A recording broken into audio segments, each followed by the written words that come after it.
শোৱাৰ পৰা উঠি গা পা কেইটা ধুই আইনাৰ সন্মুখত যেন নোহোৱাকৈ থাকিবই নোৱাৰোঁ। অকলতো আইনাৰ সন্মুখত থাকিলে নহ'ব, নিজৰ কৰ্মৰ ভাগো আছে। সেয়েহে দোকানখন খুলিলোঁ। দোকানখন খুলিয়ে চাফ চিকুণ কৰি দিলোঁ আৰু চাফ চিকুণ কৰি এপাহ ফুল ছিঙি ল'লোঁ।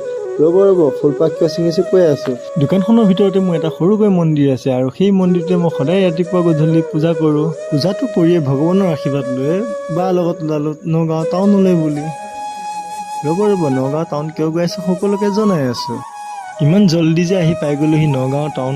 মানে নগাঁও টাউনখন আমাৰ ঘৰৰ পৰা বেছি নহয়, মাত্ৰ 3 কিলোমিটাৰ। মানে বাইকেৰে আহিলে 5 মিনিট লাগে। আৰু নগাঁৱলৈ অহা কাৰণ এটাই হ'ল যে এইটোৱে, মানে আজি বায়ে গড্ৰেজ এটা ল'ব মানে আজি নলয়, আজি পচন্দ কৰিব, পিছত ল'ব। বস্তুবোৰ চাই আমি চিধাই গ'লোঁ বিৰিয়ানী খাবলৈ। বিৰিয়ানী কথা ক'লে বোলে জিভা পানী পৰে, সেয়েহে দোকানখনলৈ আগতীয়াকৈ দৌৰ মাৰি গুচি গ'ল। খোৱা বস্তুটো সন্মুখত দেখি জানো একেবাৰে ৰখিবই নোৱাৰে, তাতে আকৌ বিৰিয়ানী।